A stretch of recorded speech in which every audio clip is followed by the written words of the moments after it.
You're checking out Power99.com. Don't stop. RR. RR. Well, you're not the first.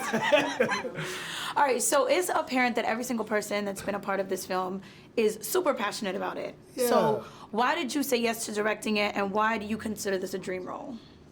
Well, I say yes to directing it because it's a one-of-a-kind film. And I seen that going into it, although it was a formulated thriller. When I read the pages and read in between the lines, it was something that was much greater. And me being a part of that moment allowed me to actually really go to war for this movie. Fighting to get Tyrese, fighting to get Naomi, fighting to get Dante Spinotti, who's a cinematographer, and really wanting to make sure that this movie echoed and became something that was special for us. You know what I mean? And the universe allowed us to tell a story 9-10 months ago that we had no idea would be the most polarizing story of our culture today, which is body cam footage and people acting like they don't see stuff. You know what I mean? So to me, me getting the opportunity as an African-American filmmaker to touch a movie like this through Sony was an absolute blessing, and could not have made this movie without the man right here to my left and the lady in the other room. They were absolutely brilliant, and I'm telling everyone I can, I'm putting it to the universe the same way I put this script out there. They need to be nominated and considered for every award you could imaginably think of, because it is very hard to make a commercial thriller that impacts the culture the way this movie is doing. So anyways, that's a great question. All right. And Tyrese, I know you said that this was a dream role for you. Yeah, I mean, it was a dream role for me because it wasn't acting. I had to pull from what I already know, what I've lived.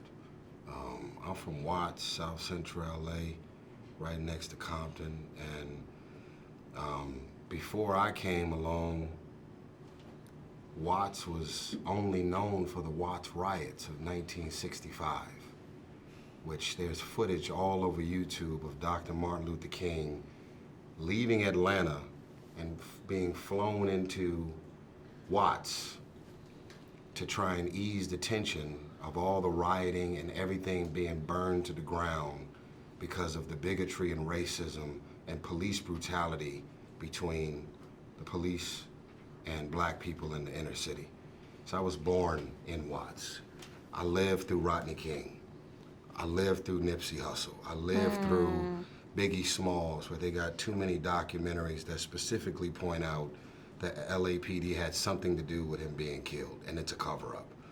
And no one there's never been a trial, but yet they're still in bad conscience, just regular people in LA that know details upon details of what actually happened. And Biggie's mom is at home without a son. So I didn't go into this thing saying, wow, here's a movie role, here's another movie poster. This all felt very different.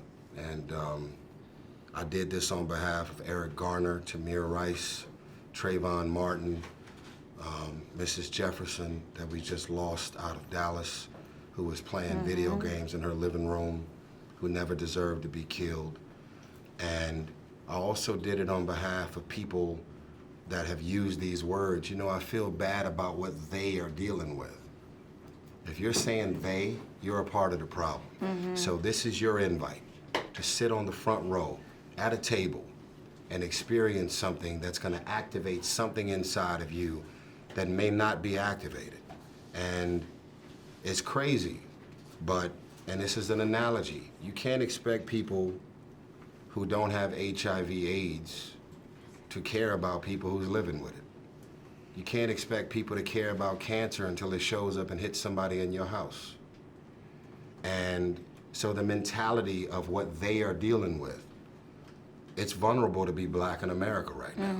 And that's what this movie is about.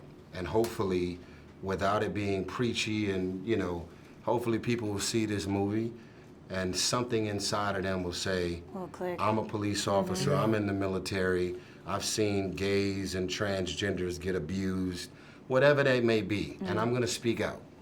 Eric Garner got choked by one person. There were 15 officers there, and none of them has ever spoke out about what they seen and witnessed or what they captured on their body cam. So, black and blue.